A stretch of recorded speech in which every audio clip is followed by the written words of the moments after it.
ఏవో పర్మిషన్స్ పేరుతో ఇంకేవో అడ్డంకులు సృష్టించి జగన్మోహన్ రెడ్డి గారి కార్యక్రమాన్ని అడ్డుకోవాలని అనేక ఆంక్షలు విధించి వచ్చే పబ్లిక్ ని కన్ఫ్యూజ్ చేయాలని రీసెంట్ టైమ్స్ లో పొదిల్లో జగన్మోహన్ రెడ్డి గారికి చాలా పెద్ద ఎత్తున కూడా ప్రజాదరణ లభించింది.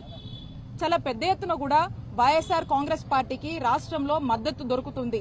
ప్రజలందరూ కూడా ఈ కూటమి ప్రభుత్వం వచ్చినాక ఈ కూటమి ప్రభుత్వం యొక్క అరాచకాలు అవన్నీ కూడా ఆ బాధతో ఇవాళ జరుగుతున్నటువంటి మోసాలు ఇవన్నీ చెప్పుకునేందుకు, అలాగే జగన్మోహన్ రెడ్డి గారు అయితే మనకు ఏ విధంగా ప్రశాంతంగా ఉండేవాళ్లమో మరి ఈ రోజున ఈ కూటమి వచ్చిన తర్వాత ఈ అరాచకాలు తట్టుకోలేక అందరూ కూడా రోడ్డెక్కి జగన్మోహన్ రెడ్డి గారు వస్తుంటే ఈ రోజు మద్దతు తెలుపుతున్నటువంటి పరిస్థితి మనం చూస్తా ఉన్నాం రాష్ట్రంలో.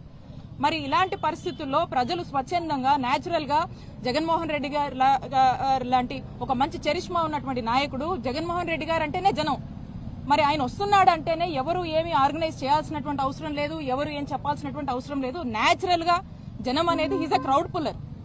మరి వారు వస్తూ ఉండగా ఇంతమంది అంతమంది అని చెప్పి రోజు పోలీసులు రకరకాల ఆంక్షలు విధించి అట్లా చేయాలి, ప్రోగ్రామ్ 100 మందితోనే చేయాలి ఇట్లా అని చెప్పి అనేక మాటలు చెప్పి ఈ ప్రోగ్రాం పట్ల ఒక అభద్రతని ప్రజల్లోకి పంపించి ప్రజల్ని కన్ఫ్యూజ్ చేసి దీన్ని ఒక రకంగా ఫెయిల్ చేయాలనేటువంటి ఒక ఉద్దేశంతో పోలీసులు వేస్తున్నటువంటి అడుగుల గురించి మనం చూస్తా ఉన్నాం.